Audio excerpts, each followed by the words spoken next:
आज मैं एक्सप्लेन करने वाला हूँ साल 2003 में आई thriller adventure film the Bone Snatcher को। फिल्म की कहानी काफी बेहतरीन है जिसे देखने में आपको काफी मजा आएगा, तो बने रहिए इस वीडियो के आखिर तक। कहानी की शुरुआत अफ्रीका के नाबीब डेजर्ट को दिखाते हुए होती है। यहाँ पर हम एक रिसर्च टीम को देखते हैं क्योंकि उन्होंने यहाँ पर एक जगह के बारे में पता लगाया था, क्योंकि इनका मानना था कि इस जगह पर खजाना है। दरअसल ये लोग एक प्राइवेट कंपनी के लिए काम किया करते थे और इनका काम ही रेगिस्तान में दबे हुए खजाने या हीरो को ढूंढना था।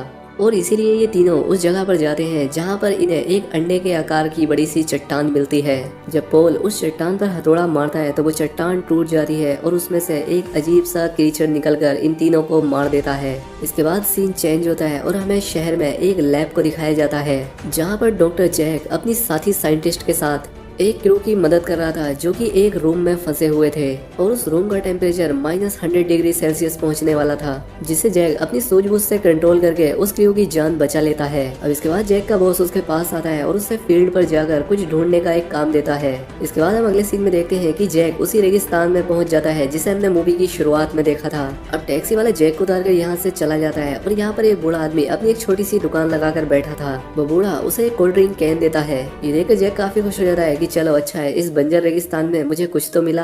खैर अब जैक को रिसीव करने के लिए कमांडर कार्ल आता है और उसे अपनी कंपनी के बेस पर ले जाता है। बेस के रिसेप्शन पर उसे मिकी के साथ उसका साथी जॉन मिलता है। अब मिकी जैक का पासपोर्ट देखकर उसके सामान की चेकिंग करती है, जिसमें उसे जैक की एक मशीन चार्ली मिलती है जो कि एक ट्रैकर था और ये ट्रैकर 2000 फीट नीचे तक के पानी का पता लगा सकता था।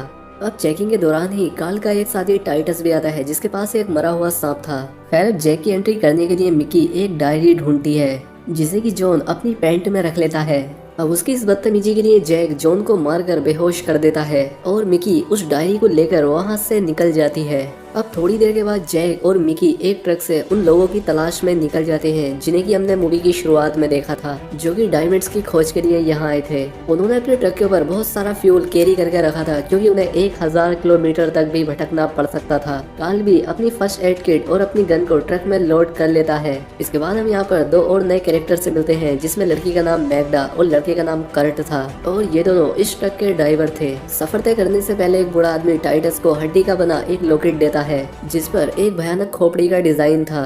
खैर अब इनका सफर शुरू हो जाता है और हम देखते हैं कि जैक मिकी की तरफ थोड़ा अट्रैक्ट हो रहा था। अब काफी देर तक इस रेगिस्तान में भटकने के बाद मिकी को उन पहले वाले लोगों का ट्रक दिखता है। खैर अब जब ये लोग अपने ट्रक से उतरकर थोड़ा आगे जाते हैं तो इन्हें वहाँ पर दो इंसानी कंकाल मिलते हैं। एक कंकाल के पास एक चाकू भी था जिसे देखकर कार्ल समझ जाता है कि ये पॉल की बॉडी है। अब सभी लोग यहाँ पर इस बात से हैरान थे कि इन लोगों की मौत तो यहाँ पर सिर्फ 5 से 6 घंटे पहले ही हुई होगी, तो इनकी बॉडी इतनी जल्दी डिकम्पोज होकर कंकाल कैसे बन गई। मिकी इसकी इन्वेस्टिगेशन करने के लिए पुलिस बुलाने के लिए कहती है, लेकिन कार्ल का शक उस तीसरे आदमी पर था क्योंकि यहाँ पर सिर्फ 2 ही कंकाल थे जबकि यहाँ पर 3 लोग आए थे, यानी कि उस तीसरे आदमी ने ही इन दोनों को मारा होगा। तभी उन्हें टाइटस आवाज लगाकर अपने पास बुलाता है। यहाँ पर इन्हें पैरों के निशान दिखाई देते हैं जिनका ये लोग पीछा करने लगते हैं। मैग्डा वही ट्रक में थी। अब इन्हें आगे आने के बाद पता चलता है कि शुरुआत में पैरों के सिर्फ 2 ही निशान थे, लेकिन अब उन्हें 4 पैरों के निशान मिल रहे हैं। तभी जैक का ट्रैकर एक डायरेक्शन की तरफ बीप करने लगता है, जिसके बाद सभी लोग उसी तरफ बढ़ जाते हैं।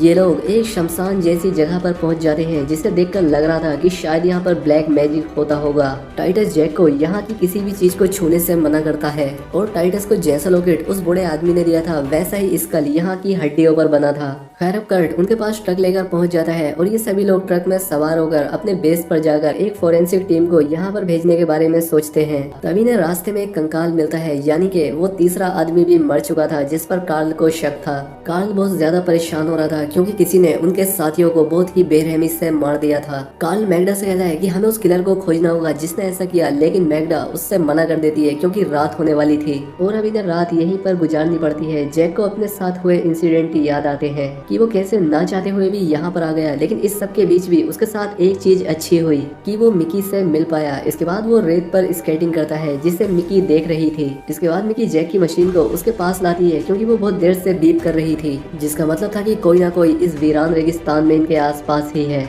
लेकिन जैक और मिकी अपना रिश्ता बनाने में लगे हुए थे। खैर जब यहाँ पर इन्हें बातें करते हुए काफी देर हो जाती है तो मिकी ट्रक में सोने के लिए चली जाती है, लेकिन जैक वहीं बाहर रेत पर बैठा रहता है और तभी उसका मशीन जोर जोर से बीप करने लगता है। जैक जब अपने आसपास देखता है तो उसे कुछ भी नहीं दिखता और तभी वो क्रीचर उसके सामने आ जाता है, जिसे देखकर जैक चिल्लाते हुए ट्रक के पास जाकर कार्ल को जगाता है।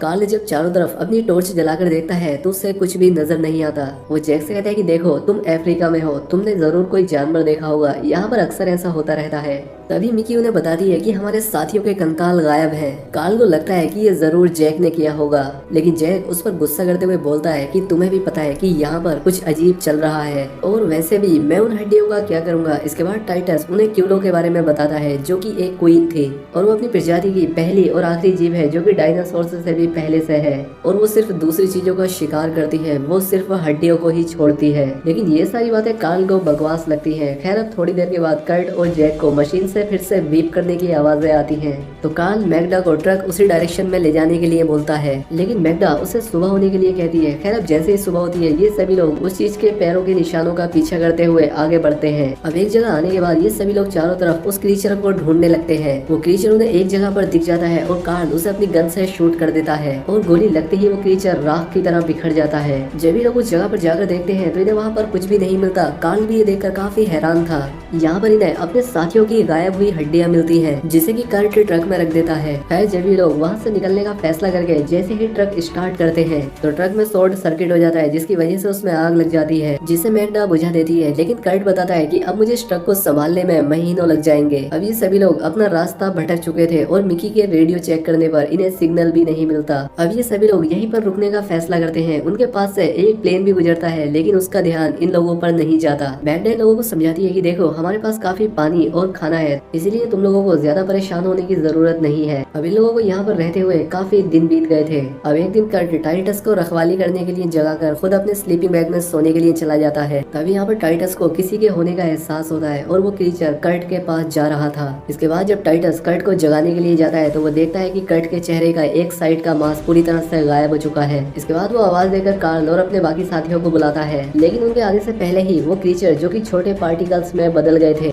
जो कि छोटी काली रेत जैसे दिख रहे थे, वो टाइटस को भी अपना शिकार बना लेते हैं। तभी कार्ल आकर उस स्लीपिंग बैग पर फायरिंग करने लगता है। जैक और मिकी घायल टाइटस को ट्रक में लेकर जाते हैं। गोली का उस क्रीचर पर कोई असर नहीं हो रहा था, वो इनकी तरफ बढ़ता ही जा रहा था। इसलिए कार्ल वहाँ पर पेट्रोल छिड़क कर उसके पास आने का इंतजार करता है। मैग्डा उसे आग जलाने से मना करती है क्योंकि इसमें कर्ट भी जल जाता, लेकिन कार्ल मानने वाला नहीं था। तभी जैक बताता है कि वो क्रीचर वापस जा रहा है पेट्रोल की वजह से। इसके बाद सभी लोग टाइटस को देखने लगते हैं। अब जैक ट्रक के चारों तरफ पेट्रोल डालकर सभी को सेफ कर लेता है क्योंकि ये क्रीचर पेट्रोल के पास नहीं आ रहा था। तभी कार्ल देखता है कि उस क्रीचर ने कर्ट के कंकाल में समाकर एक खौफनाक रूप ले लिया है। ये देखकर कार्ल उस पर हमला करता है, जिससे वो क्रीचर वहाँ से जाने लगता है। अब यहाँ पर कार्ल और जैक में झगड़ा हो जाता है क्योंकि जैक कार्ल को गोली चलाने से रोक रहा था। मिकी उन्हें रोकते हुए समझाती है कि हमें आपस में नहीं लड़ना है। इसके बाद ये सभी लोग प्लान बनाते हैं कि हम लोग पैदल ही अपने बेस में जाकर मदद लाएंगे, और इस बीच मैग्डा टाइटस के साथ ट्रक में ही रहेगी। अगली सुबह मिमी, कार्ल और जैक पैदल ही रेगिस्तान में आगे बढ़ते हैं। काफी दूर आगे आने के बाद उन्हें उनकी तरफ एक रेत का तूफान आता हुआ दिखता है, जिसमें वो सब फंस जाते हैं। खैर, तूफान खत्म होने के बाद ये लोग दोबारा से अपने सामान को चेक करते हैं, जिसमें कि जैक की मशीन टूट गई थी और साथ ही उन्होंने पेट्रोल का एक बॉक्स भी लिया था,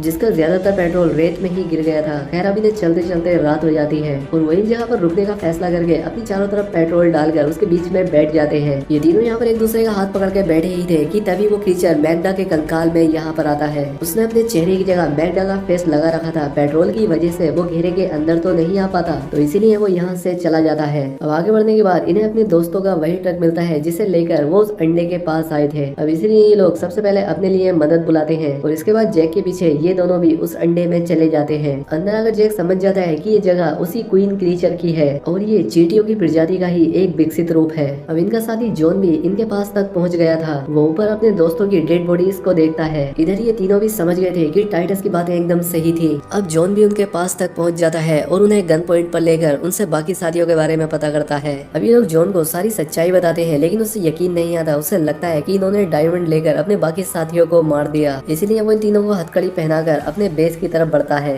ये तीनों समझ चुके थे कि वो क्रीचर कितना खतरनाक है, इसलिए अगर इन्होंने उसे अभी नहीं रोका तो बाद में रोकना इम्पॉसिबल होगा। इसलिए कार्ल पीछे से जॉन पर हमला करके उसे बेहोश कर देता है, क्योंकि वो जान गए थे कि वो क्रीचर अपनी पूरी पूरी एक कॉलोनी बनाना चाहता है, इसीलिए ये लोग उस माइन के पास आते हैं। उनके पास एक एक्सप्लोसिव लिक्विड था जिसे कार्ल अपने पास रखता है और ये लोग उस माइन के अंदर जाते हैं। इन्हें यहाँ पर कुछ भी नहीं दिख रहा था, तभी यहाँ पर जैक को एक पुराना जनरेटर दिखता है जिससे उस माइन में रोशनी हो गई थी और इसके बाद ही उस माइन के अंदर जाने लगते हैं और हम देखते हैं कि उस क्रीचर को भी इनके होने की खबर लग गई थी। कार्ल उस क्रीचर को देखकर आगे बढ़ने लगता है। उसे आगे बढ़ने से मिकी और जैक रोक रहे थे और जैक उन पर हमला करके एक पिलर गिरा देता है। अब जैक उस क्रीचर का ध्यान भटकाता है और वो क्रीचर जैसे ही जैक के पीछे आता है तो वो एक गड्ढे में गिर जाता है। अब मिकी कार्ल को उठाकर उस गड्ढे के पास आती है। अब कार्ल मिकी को उसकी जान बचाने के लिए थैंक्स बोलता ही है कि तभी वो क्रीचर कार्ल का पैर पकड़कर उसे गड्ढे में खींच लेता है। दोनों कार्ल का हाथ पकड़ लेते हैं, लेकिन कार्ल इनसे अपना हाथ छुड़ाकर उस लिक्विड एक्सप्लोजिव को एक्सप्लोड करके खुद के साथ उस क्रीचर को भी मार देता है।